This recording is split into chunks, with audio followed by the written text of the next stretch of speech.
الحمد لله رب العالمين،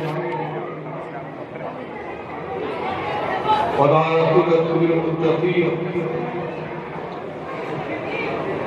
ولا عدوان إلا على الظالمين. الحمد لله الذي أكرمنا بالصيام فصمنا، وأمرنا بالقيام فقمنا، وأشهد أن لا إله إلا الله وحده لا شريك له، الملك الحق المبين، الواحد الأحد، الفرد الصمد، الذي لم يلد ولم يولد ولم يكن له كفوا احد. واشهد ان سيدنا محمدا عبده ورسوله وصفيه من خيرة خلقه وحبيبه، بلغ الرسالة وأدى الأمانة ونصح الأمة وكشف الله به الأمة، وجاهد في سبيل ربه حتى أتاه اليقين. اللهم صلاة وسلاما دائمين متلازمين عليك يا سيدي يا رسول الله،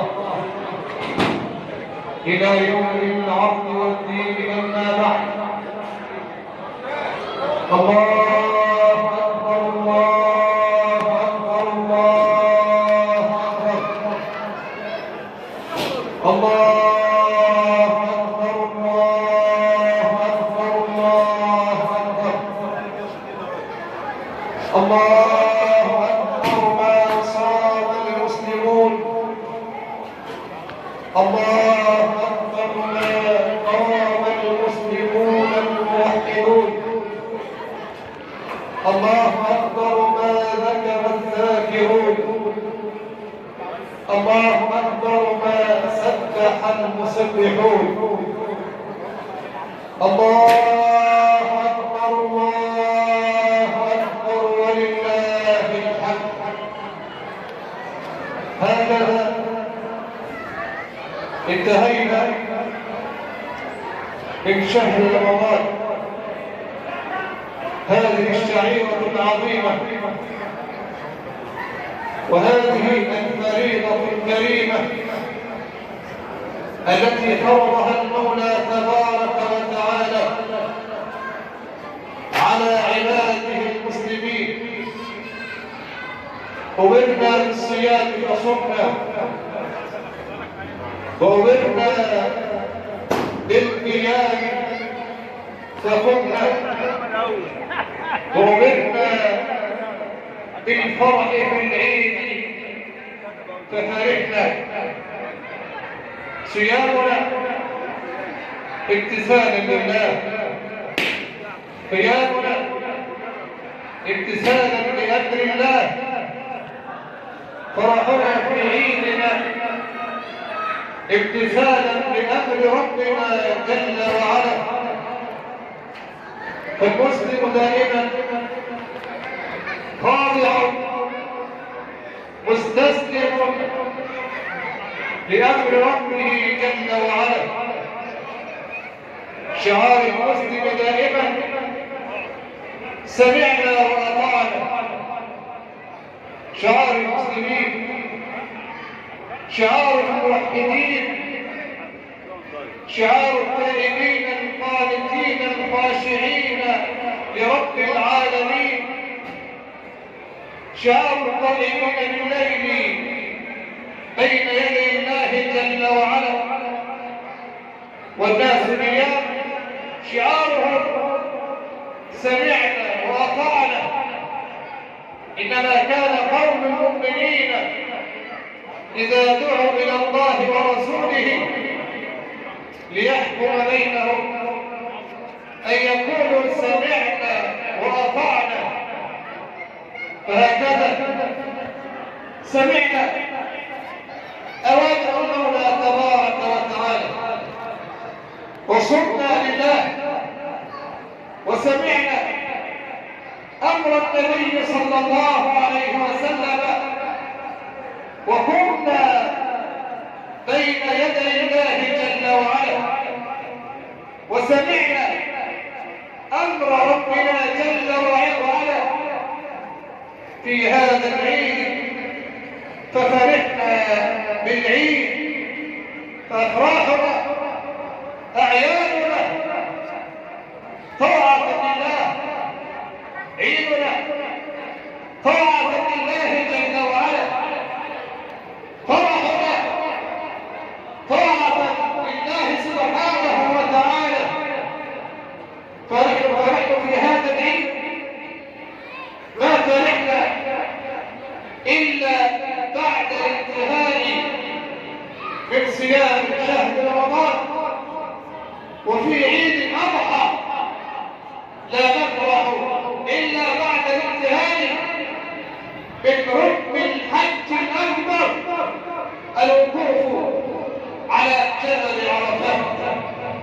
هكذا هو الإنسان المسلم، فرحه عبادة، فرحه عبادة طاعة لله جل وعلا. الإنسان المسلم لا يفرح أبدا بالمعصية، ولا يفرح بالخطيئة، ولا يفرح لا بالشهوات ولا بالملذات، وإنما يفرح دائما بطاعته لربه سبحانه وتعالى. قل بفضل الله وبرحمته فبذلك فليفرحوا هو خير مما يجمعون. الإسلام دين السعادة، الإسلام لا يعرف الكآبة ولا يعرف التعاسة، وإنما هو دين الفرح ودين السرور. افرح كما شئت والعب كما شئت، ولكن لا تنزع هذا الستار، لا تنزع هذه الأمانة عن الدين. افرح ولكن في حدود الأدب مع الله، في حدود الأدب مع رسول الله صلى الله عليه وسلم، في حدود ما يليق بهذه الشريعة الإسلامية السمحة. ومن ثم فإنه لا يجوز للإنسان المسلم الذي أتعب نفسه وأجهد نفسه بالصيام وأجهد نفسه بالقيام بالليل والناس نيام، وأتعب نفسه في قراءة القرآن، وأشغل نفسه بطاعة الرحمن جل وعلا، لا يجوز له أبدا أن يضيع هذا المجهود الطيب، ولا يضيع هذه الأعمال الصالحة في هذا اليوم بحجة أننا في عيد عاوزين نفرح. يعني مش هنفرح بقالنا شهر صايمين وبقالنا كتير عمالين نصوم ونصلي، ولكن نريد أن نفرح. أقول لك المعصية لا تجلب الفرح، المعصية والخطيئة لا تجعل الإنسان فرحا مسرورا، وإنما تزيد الهم والغم والعياذ بالله. وإنما الإنسان المسلم يفرح ويطمئن قلبه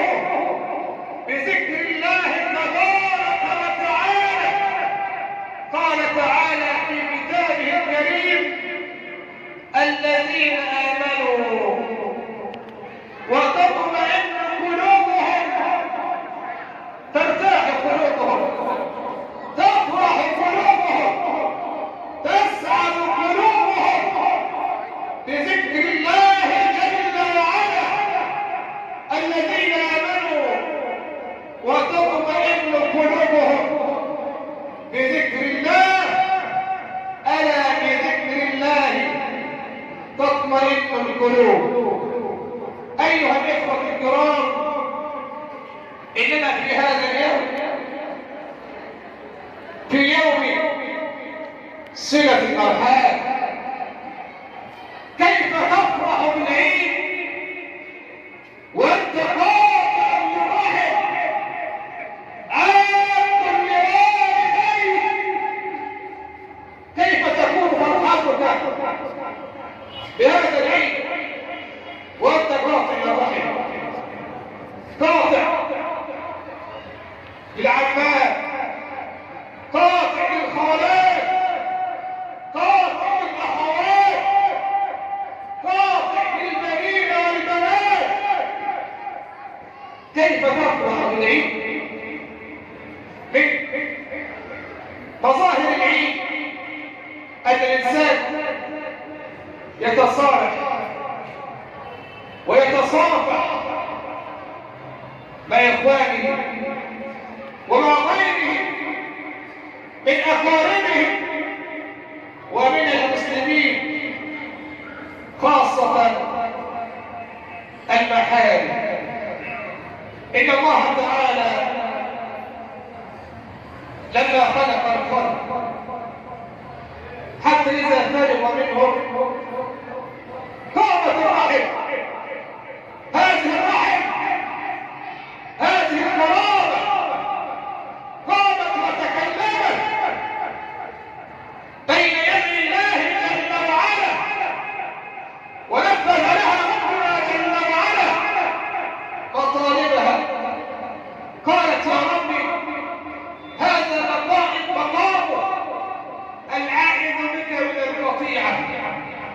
فقال الله تبارك وتعالى يا رحم ألا ترضين أن أصل من وصلك وأن أقطع من قطعك؟ الذي يصل الرحم موصول إلى ربه جل وعلا، والذي يقطع الرحم مقطوع عن رب العزة والجلال، تصيبه لعنات الله. أترضى لنفسك أن تكون ملعونا؟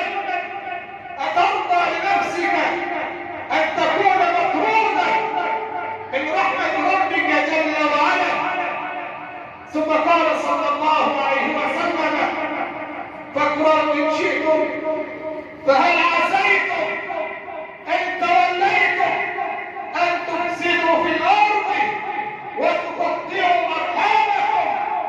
أولئك الذين لعنهم الله فأصمهم وأعمى أبصارهم.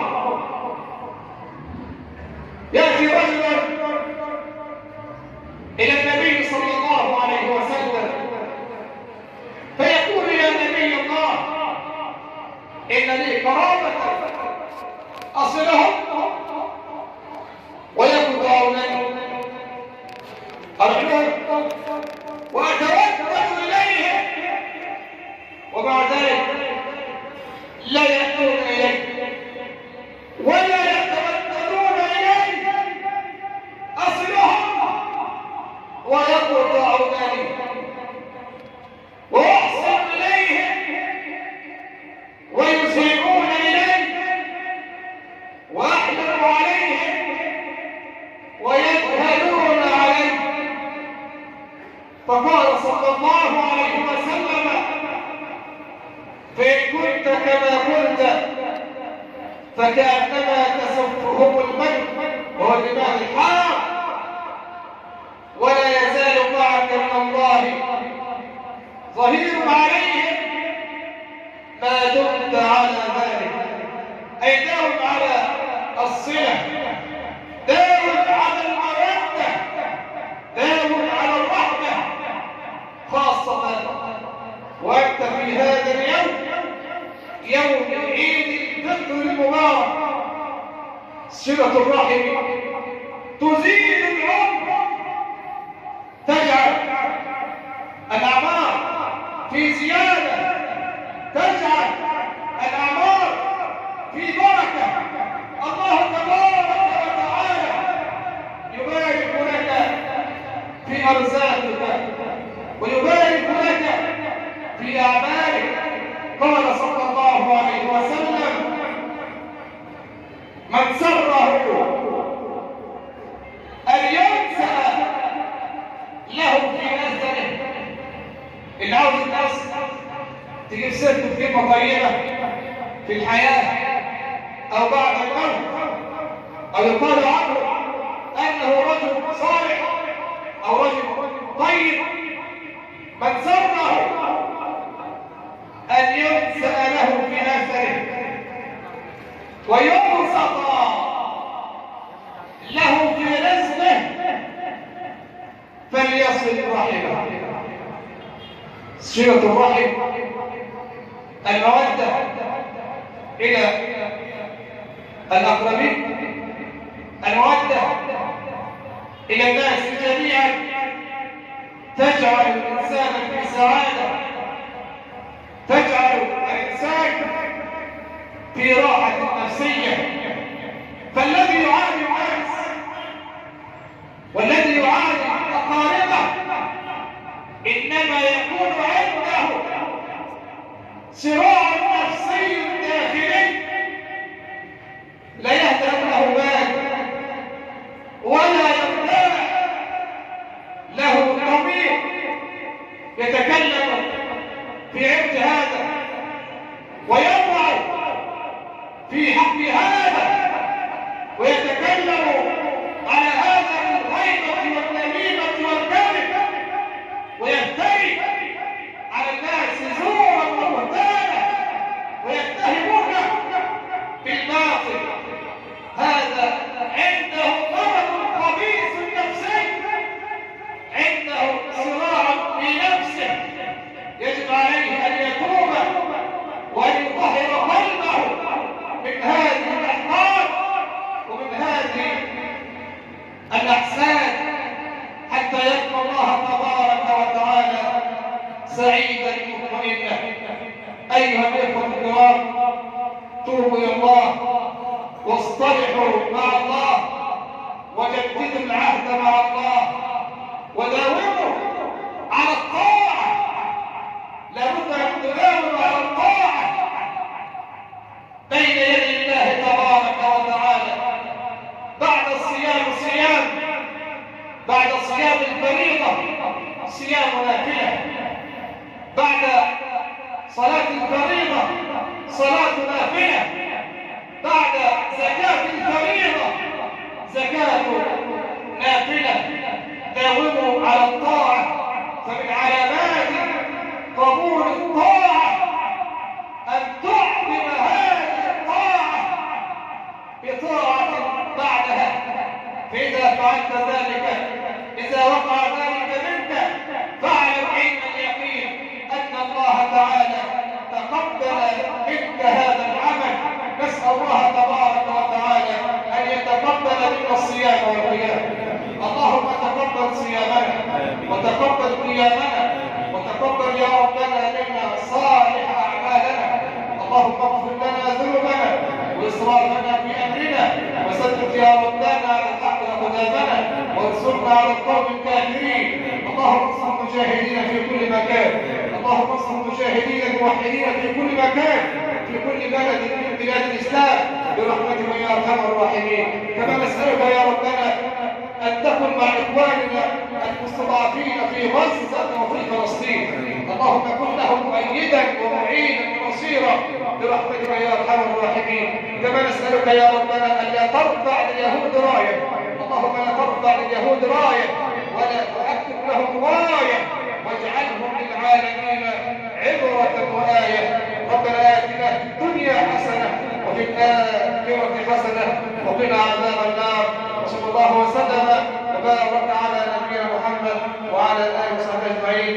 ايها الاخوه الكرام، تقبل الله تعالى منا ومنكم صالح الاعمال، ومن جاء من طريق فليرجع من طريق